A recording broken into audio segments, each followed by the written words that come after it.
Astro channel के सभी दर्शकों को जय श्री कृष्ण, नमस्कार। प्रिय दर्शकों, इससे पहले मैंने मेष लग्न की, वृष लग्न की और मिथुन लग्न की वीडियो बना करके आपको दी। उस वीडियो में मैंने लग्न के 12 भावों में होने का जीवन में फलादेश क्या होता है उसकी चर्चा की। मेष से लेकर के मिथुन लग्न तक जो मैंने वीडियो बनाई, उसके बाद अब हम कर्क लग्न वालों के ऊपर लग्नेश का प्रभाव 12 घरों में क्या असर देता है, क्या प्रतिफल देता है, हम उस पर चर्चा करेंगे। अगर आप चैनल पे यह कार्यक्रम अच्छा समझते हैं तो निश्चित ही आपको ये चैनल सब्सक्राइब कर लेना चाहिए और इससे आपको अच्छी जानकारी मिलने लग जाए। जितना मेरे पास है वो अच्छा है या बुरा है, ये तो आप ही हमें बताएंगे। तो हम कर्क लग्न और कर्क लग्न का स्वामी चंद्रमा, इस पर फलादेश की अवस्था को थोड़ा सा प्रतिपादित करते हैं इस विषय को। देखिए, चंद्रमा एक शीतल ग्रह है और जल तत्वी है, कूल माइंडेड है, अत्रि के वंश से है। पुराणों के अनुसार भगवान शिव ने जब हलाहल विष पान किया तो भगवान शिव को उस हलाहल विष से थोड़ा परेशानी आई। हालांकि जगदीश्वर है, वो तो खाली लीला करते हैं। जगत में जितना कुछ है वो शिवमय है, तो चंद्रमा भी शिवमय है। उन्होंने ये बताया है कि चंद्रमा अर्ध है, परंतु उसको मैंने धारण किया। क्यों? क्योंकि चंद्रमा ने देवताओं का संग किया है, भगवान शिव की उपासना की है। चंद्रमा सुंदर है। अब जिस व्यक्ति के ऊपर जन्म कुंडली के अंतर्गत चंद्रमा का प्रभाव हो, वह जातक कैसा होगा? क्योंकि चंद्रमा के गुण जो हैं जातक में निश्चित ही आएंगे। लग्न का कारक, कर्क लग्न का कारक अगर लग्न में चंद्रमा बैठा हो तो मेष, वृष और कर्क का यदि चंद्रमा है तो ऐसा व्यक्ति सुंदर बताया जाता है, कूल माइंड बताया जाता है। ऐसा भारतीय ज्योतिष में स्पष्ट है। और ऐसा व्यक्ति सहनशील भी होता है, इतनी जल्दी उसको क्रोध नहीं आता। सुंदर होने के कारण इसकी तरफ लोगों का आकर्षण होता है। अब ये बात ध्यान देने की है कि चंद्रमा आपका कृष्ण पक्ष का है या फिर शुक्ल पक्ष का है। चंद्रमा कृष्ण पक्ष की अष्टमी तक, कहीं कहीं छठी तक है। शुक्ल पक्ष की छठी से कृष्ण पक्ष की छठी तक चंद्रमा का बल रहता है और कहीं कहीं पर चंद्रमा का प्रभाव शुक्ल पक्ष की अष्टमी से चंद्रमा का प्रभाव जातक पे विशेष पड़ता है, जिसको कहते हैं उच्च चंद्रमा। और कृष्ण पक्ष की अष्टमी तक चंद्रमा का प्रभाव बल पर होता है। लिहाजा जातक में चंद्रमा के गुण आएंगे ही आएंगे। ऐसा व्यक्ति धनवान, सुंदर और समझदार होगा। वो बात है कि चंद्रमा जलीय तत्व का है, इसलिए इसमें खांसी, श्वास रोग, बात रोग इत्यादि होने का भय रहता है। परंतु यदि चंद्रमा उच्च का है तो यह भय नहीं रहता। अगर चंद्रमा निम्न स्तर का है, कृष्ण पक्ष का है और चंद्रमा पाप ग्रहों से देखा जाता है, तो यह समझ लीजिए कि जातक के ऊपर चंद्रमा का प्रभाव सही नहीं पड़ेगा। प्रायः हम कहां पर गलती करते हैं, अक्सर ज्योतिषी बता देते हैं लग्न में चंद्रमा है अतः यह सुंदर होगा। सुंदरता का यहां पर शरीर से लेकर के विश्लेषण करना मूर्खतापूर्ण होगा। शरीर जलवायु के अनुसार सुंदर या असुंदर होता है। जैसे दक्षिण अफ्रीका में कोई रहता हो और उसका चंद्रमा लग्न में बैठा हो तो संभवतः उसका रंग ब्लैक हो सकता है, कलर ब्लैक हो सकता है, लेकिन स्वभाव सरल, शांत, समझदार, योग्य, विद्वता में अग्रणी रहेगा ऐसा व्यक्ति। तो चंद्रमा से सुंदरता का प्रतिपादन करना मेरे हिसाब से जब तक देश काल का परिमाण न ले लिया जाए, ये कहना अच्छा साबित नहीं होगा, सत्य साबित नहीं होगा। अब चंद्रमा के ऊपर यदि किसी बलवान और शुभ ग्रह की दृष्टि पड़ जाती है तो सोने पे सुहागा हो जाता है। मान लीजिए चंद्रमा को बृहस्पति देख रहा हो तो ऐसा व्यक्ति सुंदर तो होगा, रूपवान होगा, लेकिन स्वरूपवान भी होगा। उसके अंदर आध्यात्मिक गुण भरे पड़े होंगे, यानी वो आध्यात्मिक गुणों की खान होगा। चंद्रमा यदि लग्न में अच्छे ग्रहों से देखा जाता है तो शुक्र की दृष्टि पड़ती हो, बुध की दृष्टि पड़ती हो, विद्वान हो जाता है। मंगल की दृष्टि पड़ती हो तो थोड़ा क्रोध आता है, रजोगुणी बन जाता है। हाँ, लग्नस्थ चंद्रमा के होने पर जातक को जल से भय होता है। ऐसा जातक बहुधा घूमने फिरने में अलमस्त रहता है। चंद्रमा स्वराशि जैसे इसकी कर्क राशि है, यहां हम कर्क के ही ऊपर चल रहे हैं। अगर स्वराशि यानी कर्क पे है या द्विस्वभाव राशियों में रहे तो ये जो फल है विशेष रूप से देखने में अवश्य आता है, यानी कि पानी में डूबना। और कई बार वो कपटी और वाचाल भी बना देता है। अगर द्विस्वभाव राशियों में चंद्रमा हो तो लग्न में चंद्रमा मनुष्य के लिए शुभ होता है। ठीक है। और कहते हैं लग्न अगर लग्नेश लग्न में हो तो जीवन भर ऐसे जातक को सुख उपभोग की प्राप्ति होती है। अब यही लग्नेश धनेश लाभ भाव में और लाभेश लग्न में बैठा हो, धनेश लाभ भाव में और लाभेश धन भाव में बैठा हो तो जातक आकस्मिक रूप से धनी बन जाता है। अब कर्क लग्न वालों का धनेश हो गया सूर्य और वृष राशि पर अगर सूर्य आ जाता है और वृष का स्वामी शुक्र आ जाता है यानी आमदनी का कारक धन भाव में, तो ऐसे व्यक्ति के पास धन की कोई कमी नहीं रहती, प्रचुर मात्रा में धन होता है। लग्न में पाप ग्रह हो तो जातक अथक परिश्रम करने के बाद भी दुखों से नहीं छूट सकता। यदि लग्न का कारक द्वितीय भाव में आ जाए,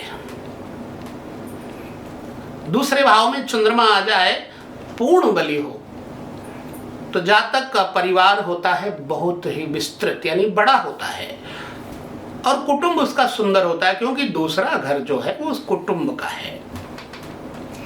ऐसे जातक के परिवार में सदस्य अधिक होते हैं और उनके पालन पोषण में यह जातक अपना पूरा मनोयोग लगाता है, धन वैभव और ऐश्वर्य की कमी नहीं होने देता।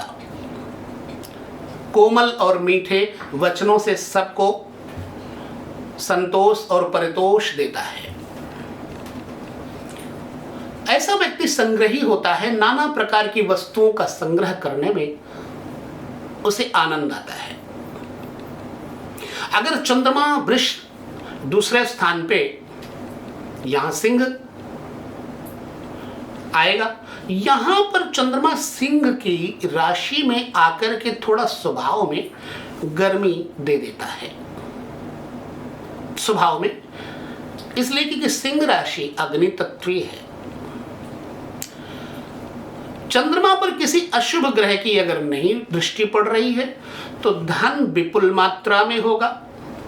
अगर चंद्रमा पर, दूसरे घर के चंद्रमा पर किसी बुरे ग्रह की दृष्टि पड़ रही, शत्रु ग्रह की दृष्टि पड़ रही है तो धन परिश्रम से होगा, थोड़ा होगा, और प्रायः उस व्यक्ति का धन अनावश्यक कार्यों में व्यय होता जाएगा।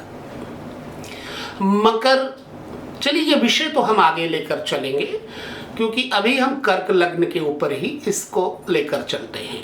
आगे हम लग्न, लग्नेश और लग्नेश के ऊपर ग्रहों की युति तथा उसके ऊपर दृष्टि ग्रहों की, इस पर वीडियो आपको बनाकर जरूर देंगे। याद रखना, दूसरे घर में चंद्रमा हो और पाप युक्त हो तो ऐसे व्यक्ति को विद्या से वंचित रहना पड़ता है।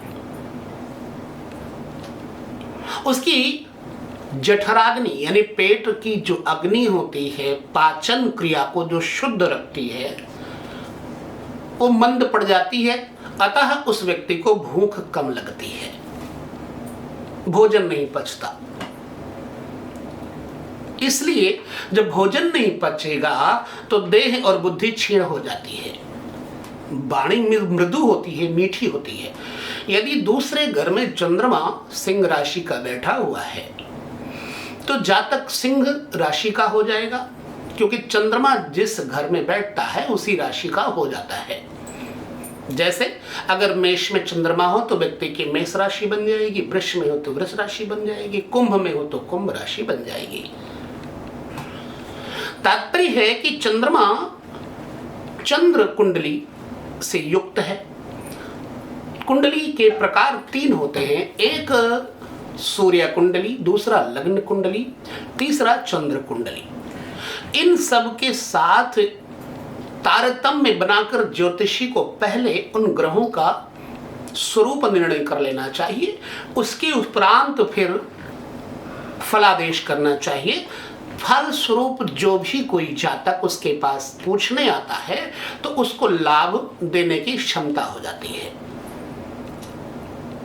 तो दूसरे घर का चंद्रमा अगर शुभ दृष्टि से युक्त है तो ऐसा व्यक्ति धनाढ्य होगा, सुंदर होगा, वाणी सुंदर होगी, गायन कला में निपुण होगा, दंत पंक्तियां उसकी अच्छी होंगी, श्वेत दांत होंगे, गंदा नहीं होगा, साफ सुथरा रहने वाला होगा।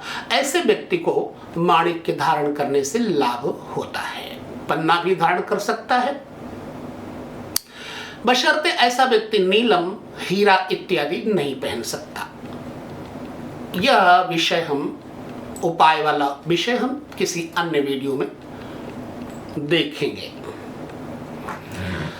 अब हम चंद्रमा को ले चलते हैं तीसरे भाव में। तीसरा घर, पहला तन है, दूसरा धन एवं कुटुंब है, तीसरा है अपने जीवन में पुरुषार्थ।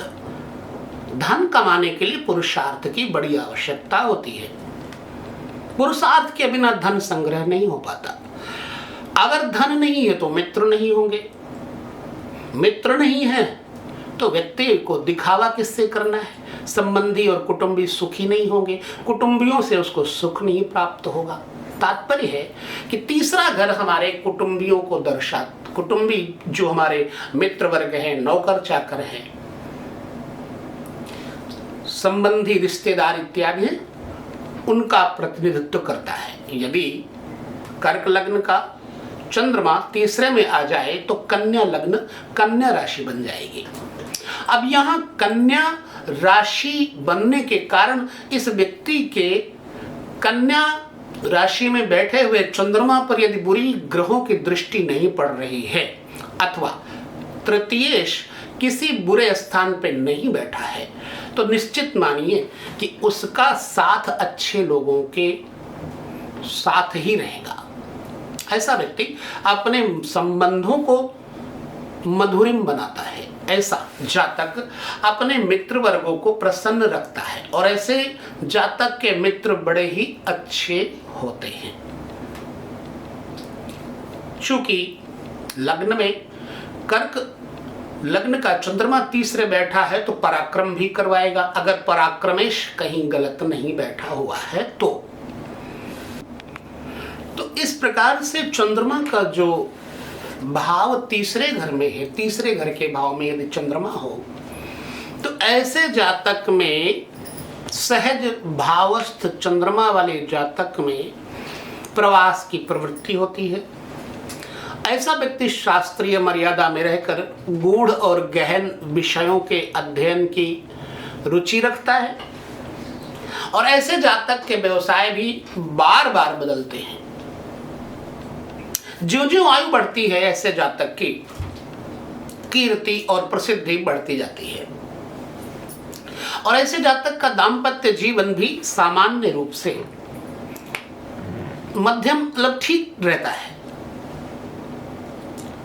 और उसमें त्वरित निर्णय लेने की तथा परिश्रम करके बाधाओं को पार कर लेने की बड़ी अद्भुत क्षमता होती है ऐसे जातक में। ऐसे जातक में एक स्वभाव और होता है जिसका तीसरे घर में चंद्रमा हो, बात बनाने की यानी बेकार वाली बात बनाने की अपेक्षा कार्य करने में अधिक विश्वास ऐसे जातक रखते हैं। कन्या राशि बनती है, अतः ऐसे जातक के लिए हीरा और पन्ना धनदायक माना जाएगा। ऐसे जातक को पुखराज नहीं पहनना चाहिए और ना ही ऐसे जातक को मूंगा सूट करेगा।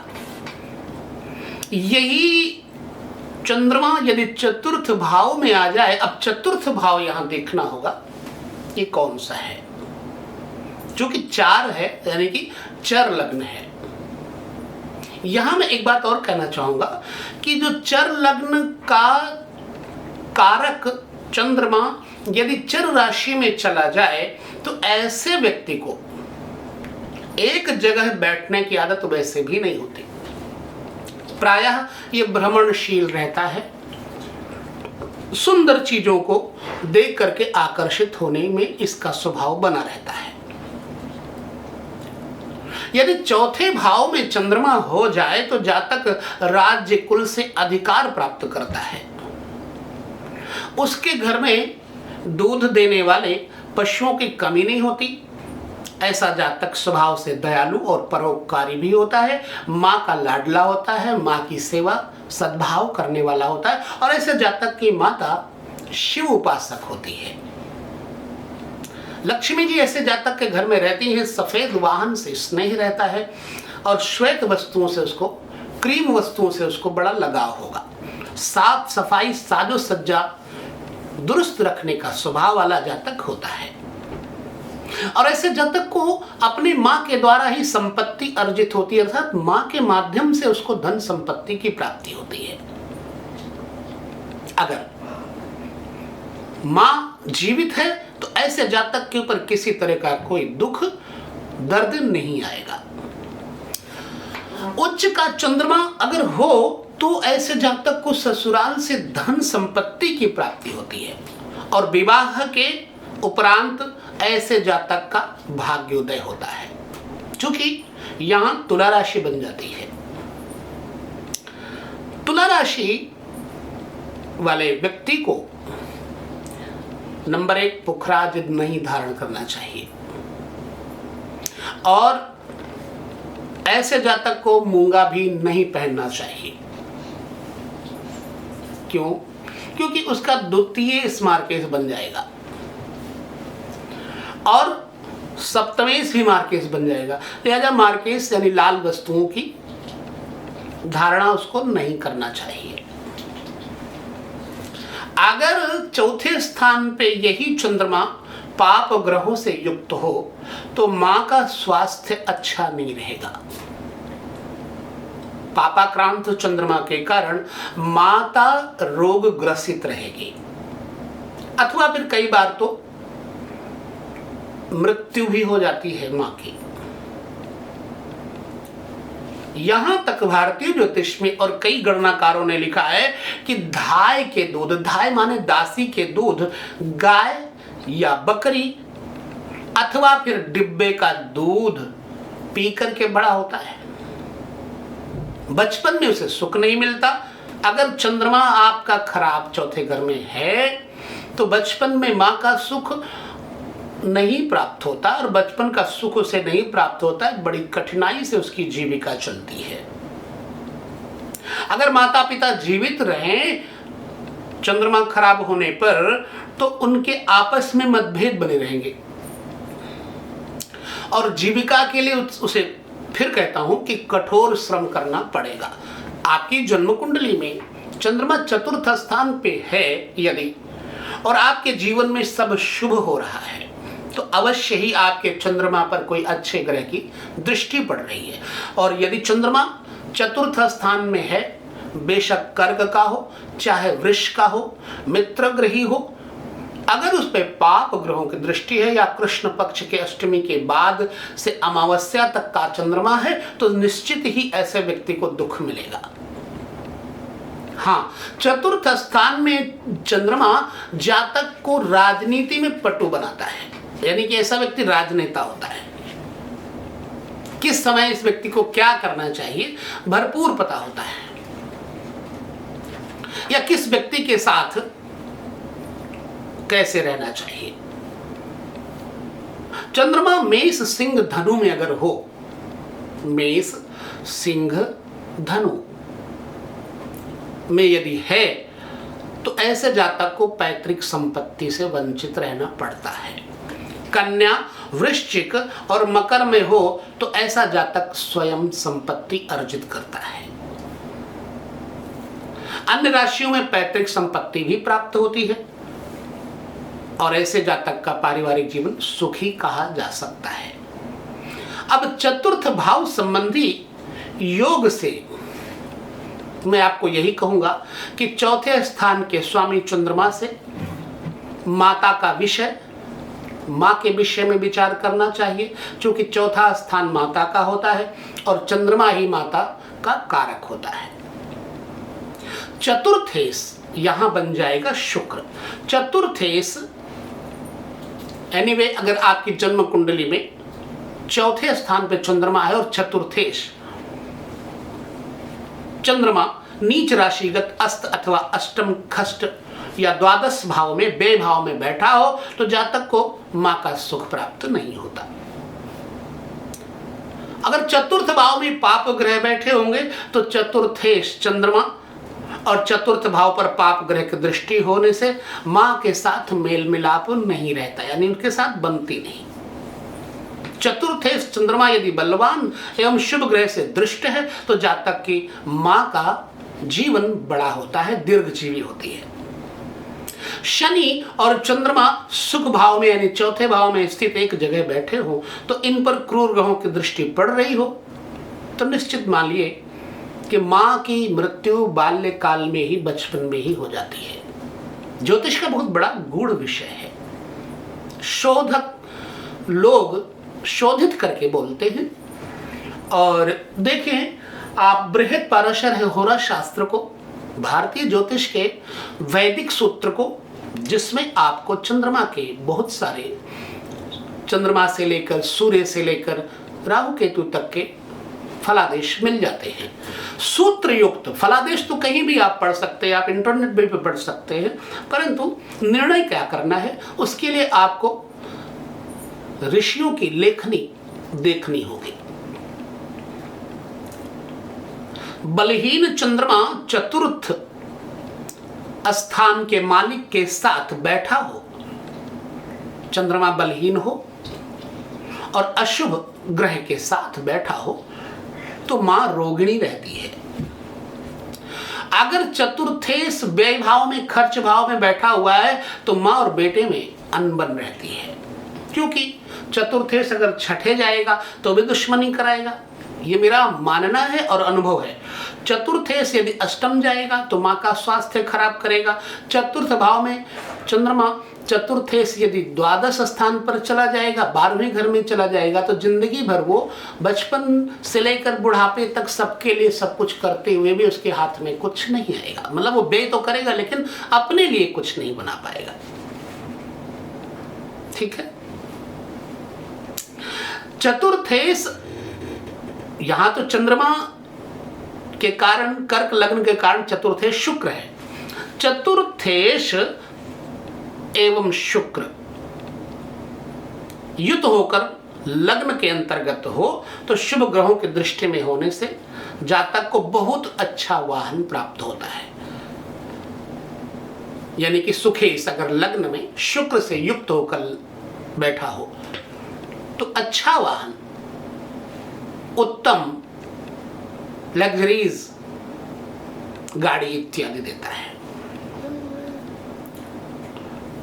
बलवान शुक्र एवं चतुर्थेश त्रिकोणस्थ बैठे हो चंद्रमा और शुक्र तो जातक को उच्च वाहन की प्राप्ति होती है। ठीक है। रोगों के हिसाब से देखा जाए, चौथे भाव का स्वामी यदि चंद्रमा होता, यहां तो चौथे भाव का स्वामी शुक्र है, यदि चंद्रमा होता अष्टम भाव में चला जाता तो जातक को मिर्गी के दौरे पड़ते हैं। यह भी अनुभूत है। चतुर्थ स्थान एवं चतुर्थेश चंद्रमा एवं कर्क राशि, इन सब पर पाप प्रभाव अधिक हो तो जातक की छाती पीड़ित होती है। ये रोगों के लिए विचार नहीं, ये बातें हैं। खैर, हम बात कर रहे हैं अगले पंचम भाव में चंद्रमा को देखते हैं। पंचम भाव से विचार क्या करना चाहिए? पंचम भाव एक तो आंतरिक विद्याओं का है, संतान का है, सिद्धियों का है, धन किस मत पर वो खर्च करेगा,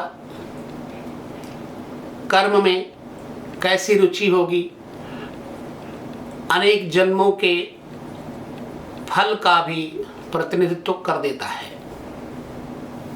मूल रूप से यहां का कारक बृहस्पति है, पर अब यहां वृश्चिक यानी कि लग्नेश वृश्चिक में आ गया चंद्रमा। वृश्चिक में चंद्रमा नीच का हो जाता है,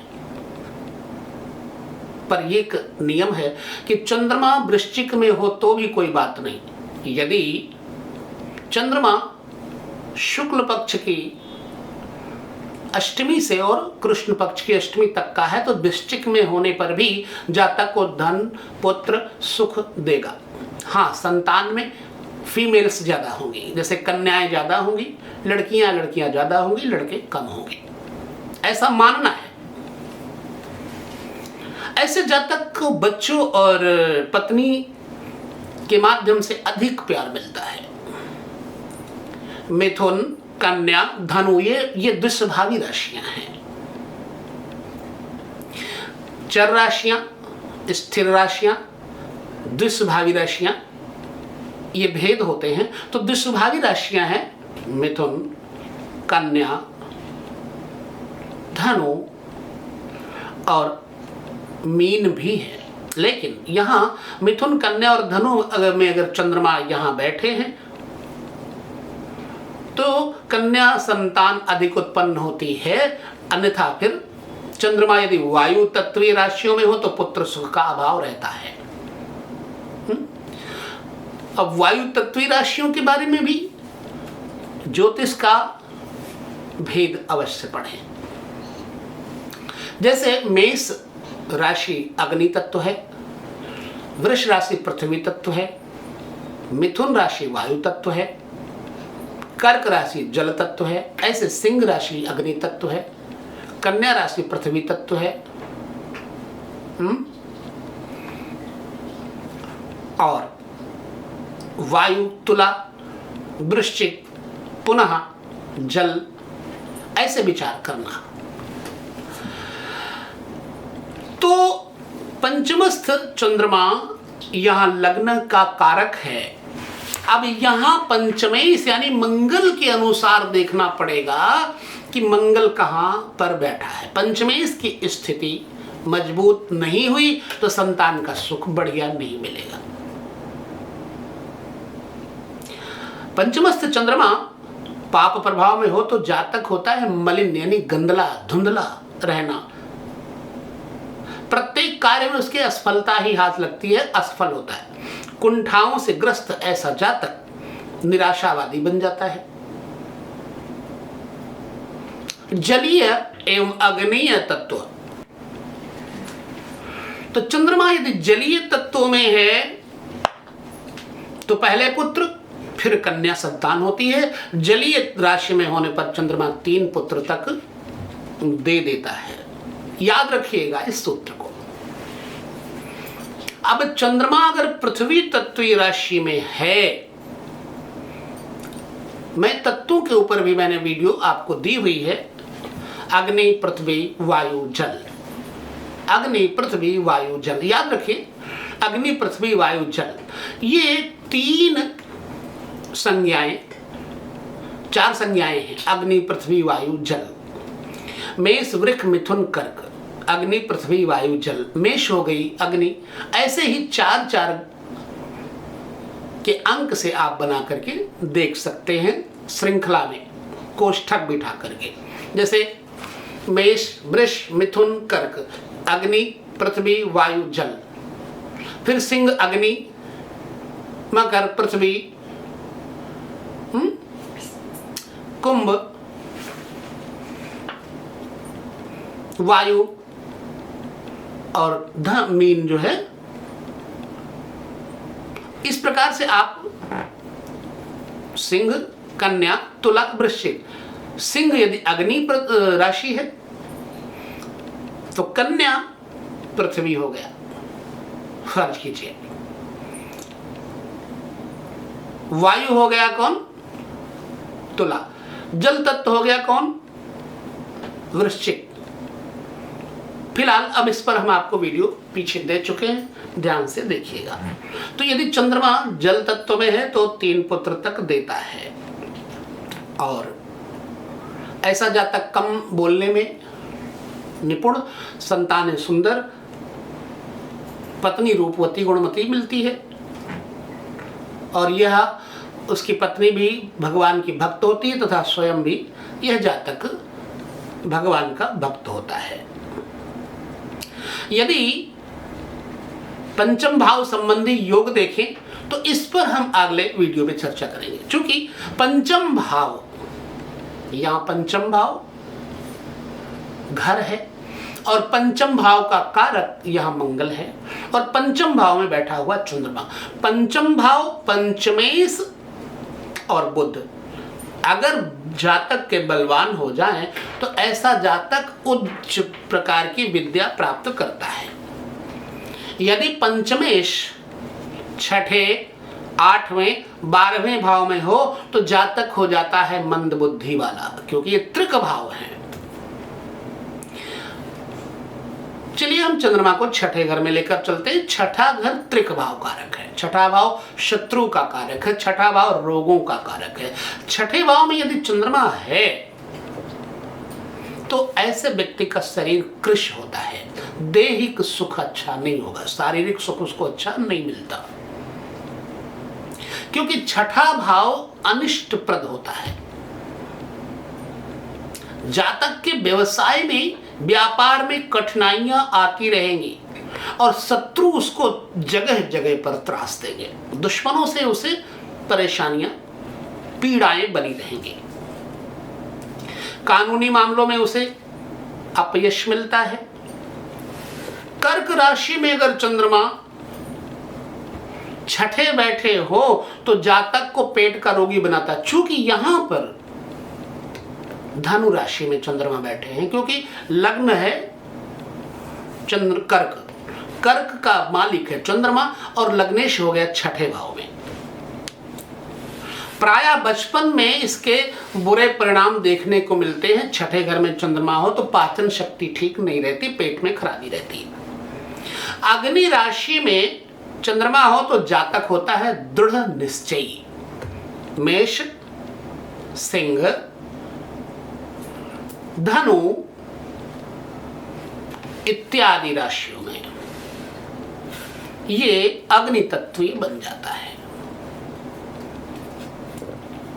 अग्नि राशि में बैठा चंद्रमा तो जातक दृढ़ निश्चय, ऐसा जातक चिकित्सा का व्यवसाय करे, व्यापार करे, मेडिकल लाइन का बिजनेस करे तो बहुत अच्छा लाभ कमा लेता है और यशस्वी हो जाता है। नीचस्थ चंद्रमा, चूंकि यहां धनु राशि में है चंद्रमा, नीचस्थ चंद्रमा रिपु स्थान में हो तो दुश्मन ज्यादा होते हैं, कोर्ट कचहरी में धन का व्यर्थ व्यय होता रहता है। चंद्रमा यदि पृथ्वी तत्व राशियों में हो तो जातक विशेष कष्टकारक जातक के लिए बन जाता है। ये मैं आपको पहले बता चुका हूं, 1 2 3 4 पृथ्वी अग्नि पृथ्वी वायु जल। चंद्रमा यदि पृथ्वी तत्व राशि में हो, पहली राशि अग्नि होगी तो दूसरी राशि पृथ्वी हो जाएगी, तीसरी वायु, चौथी जल, और 3 लाइनों में 4 ग्रह, 4 3 12, 3 लाइनों में अग्नि पृथ्वी वायु जल, 4 3 12 राशियां आ जाएंगी। चंद्रमा अगर पृथ्वी तत्व राशियों में है तो विशेष कष्टकारक बन जाता है, क्योंकि इस अवस्था में चंद्रमा अष्टमेश, चतुर्थेश तथा व्ययेश बन जाता है, मानसिक शारीरिक एवं आर्थिक कष्ट देता है।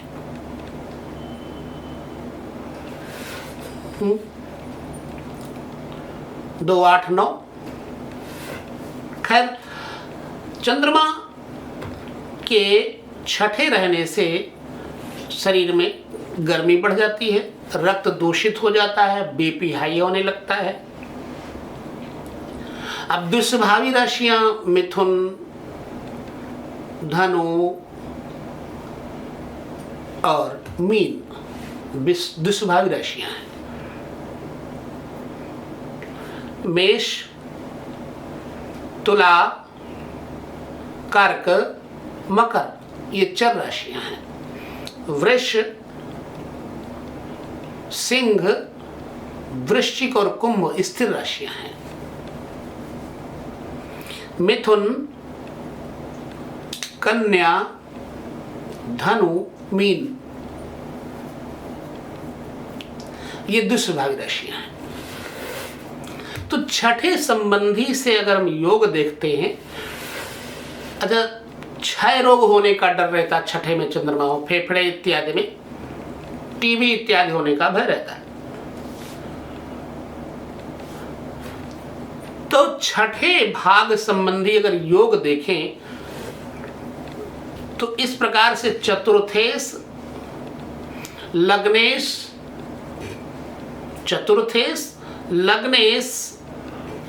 छठे भाव में स्थित हो यदि, तो चतुर्थेश छठे भाव में गया हो तो जातक का माता से बैर होता है, मामा से बैर होता है, मौसी से भी बैर बना देता है।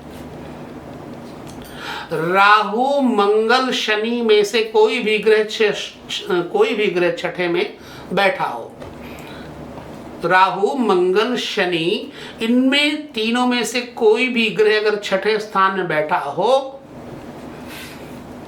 तथा कोई शुभ ग्रह छठे स्थान पर दृष्टि डाल रहा हो तो जातक बन जाता है शत्रुहंता, यानी ऐसा जातक विजयी होता है, शत्रुओं पर विजय प्राप्त करता है।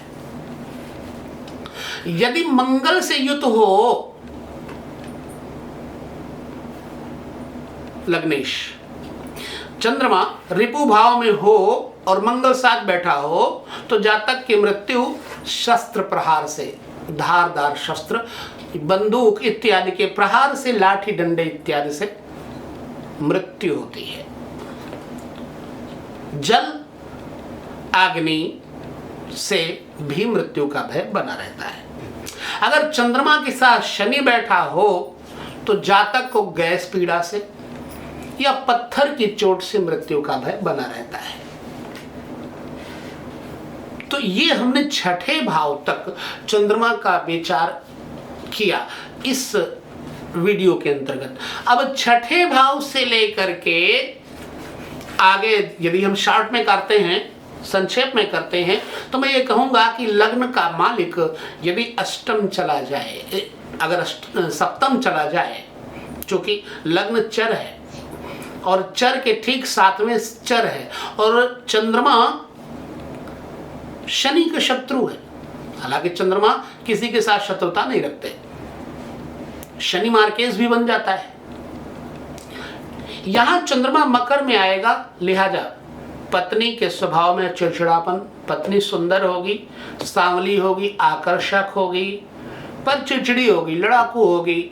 कई बार पत्नी शंका वाली बन जाती, संकीर्ण हो जाती है। पत्नी के स्वभाव में व्यर्थ की शंकाएं बनी रहने के कारण अपवाद बना रहता है। मकर राशि हो जाती है। अब ऐसे व्यक्ति को, क्योंकि मकर राशि है, नीलम इत्यादि फायदा करते हैं, लेकिन मूंगा कभी न पहने। कई बार कहते हैं कि मंगल की राशि जो होती मकर पर आकर मंगल उच्च का हो जाता है, इसलिए लोग मूंगा पहना देते, लेकिन मेरे ख्याल से मूंगा नुकसान करेगा, मोती नुकसान करेगा, पर पहना देते हैं 10, 4, 5। बिल्कुल माणिक्य तो कभी ना पहनाए मकर राशि वालों को, और धनु राशि वालों को कभी भी पन्ना ना पहनाए। और मोती ना पहनाए। यही अगर चंद्रमा चला जाए 9वें घर में, तो 9वें घर में यहां कुंभ लग्न आ जाता है, सॉरी 4, 10, 11 मीन लग्न आ जाता है। अब मीन में चंद्रमा आ जाएंगे तो राशि बन जाती है मीन। यहां पर जातक धर्मात्मा बन जाता है, माता पिता गुरुजनों का सेवक बन जाता है। 9वें घर में चंद्रमा आ जाने पर पुखराज पहनना चाहिए, ऐसे व्यक्ति को हीरा नहीं पहनना चाहिए। देश विदेश प्रवास करने वाला ऐसा जातक प्रवासी होता है, विदेशों में भ्रमण करता है, यात्रा में रुचि रखने वाला होता है। चंद्रमा की बुध के साथ युति हो जाए तो यहां बुध इतना अच्छा प्रभाव नहीं देगा, परंतु फिर भी बुध चंद्रमा को सारा बल दे देगा। अतः ऐसा जातक अगर चंद्रमा बुध की युति हो गई तो निश्चित ही बलवान विद्वान बनेगा। बृहस्पति के साथ युति हो जाए तो फिर क्या बात है, गज केसरी योग का भी निर्माण हो जाता है। चंद्रमा बृहस्पति के साथ बैठ जाए तो माता पिता, गुरु का भक्त, देवताओं का उपासक। यही चंद्रमा अगर चला जाए 10वें घर में मेष, क्योंकि 10वें घर में मेष राशि आती है। अब ऐसा जातक मेष राशि का हो जाता है। इस जातक को माणिक्य फायदा करता है और हीरा भी फायदा करेगा। पुखराज मूंगा कभी नहीं पहनने के लिए कहूंगा, पर किन्हीं परिस्थितियों में मूंगा पहना जा सकता है। दशम में चंद्रमा आ जाने के बाद ऐसा जातक पिता का लाडला हो जाता है। श्वेत कर्मी, सफेद कर्म, कागजी कर्म, लेखा जोखा विभाग, भ्रमणशील जीवन। अब यहाँ दशमेश यानी कर्मेश मंगल के ऊपर डिपेंड करता है कि कर्मेश कहाँ गया। चंद्रमा बल देगा, माता पिता का सुख देगा। यही 11वें घर में चंद्रमा आ जाए, चंद्रमा हो जाएगा उच्च का। यहाँ का कारक है शुक्र, 11वें घर का। अगर कर्क लग्न है तो शुक्र की स्थिति को आपने अच्छी तरह से देख लेना है। अगर शुक्र बढ़िया है तो समझ लीजिएगा जातक के पास धन, आमदनी का साधन, कॉस्मेटिक्स इत्यादि के काम से, सौंदर्य प्रसाधन, डिजाइनर, फैक्ट्रीज, दूध के काम, गौशाला इत्यादि होनी चाहिए। ऐसे जातक को हीरा, पन्ना, मोती फायदा करता है, बशर्ते इसको पुखराज नहीं पहनना चाहिए। अब चलते हैं मिथुन में, यानी 12वें घर में अगर चंद्रमा लग्नेश आ जाए तो भैया लग्न का कारक अगर द्वादश स्थान पर आ जाए तो द्वादशेश कहां पर है। यदि द्वादशेश चंद्रमा के साथ युत हो फिर तो ऐसा जातक होता है धर्म कर्म में खर्च करने वाला। यदि चंद्रमा मिथुन, द्वादश भाव मिथुन लग्न, मिथुन राशि में, तो मिथुन राशि बन जाती है। अब यहां का चंद्रमा व्यय करवाएगा जीवन पर्यंत। ऐसा जातक होगा बढ़िया, सौम्य स्वभाव, लेकिन खर्च करवाता रहेगा। इस व्यक्ति को पन्ना पहनना चाहिए, हीरा पहनना चाहिए, और 12 घरों में इस तरह से मैंने कुछ 6 घरों तक तो मैंने विस्तृत जानकारी दी। अब बाकी 6 घरों की विस्तृत जानकारी हमने नहीं दी। क्यों वीडियो बहुत बड़ा बना।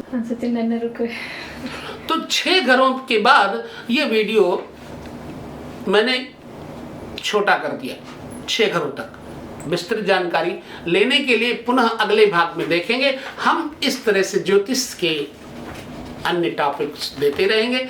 अगर आपको अच्छा लगता है तो जरूर जुड़े रहें। बस लेते हैं आप सभी से विदा। कार्यक्रम अच्छा लगा, अगर आपको जानकारी अच्छी लगती है वीडियो से संबंधित, ज्योतिष से संबंधित, तो वीडियो को दूसरों तक पहुंचाने में आपका बहुत बड़ा महत्वपूर्ण योगदान होगा। जानकारी अच्छी मिलेगी किसी को, आपको लाभ होगा, समाज सुधरेगा। बाकी सब्सक्राइब तो आप कर ही लेंगे। अगर आपको वीडियो अच्छी लगी तो आप सब्सक्राइब कर लेंगे। सो बस यही लेते हैं विदा सभी को। जय श्री कृष्ण, नमस्कार।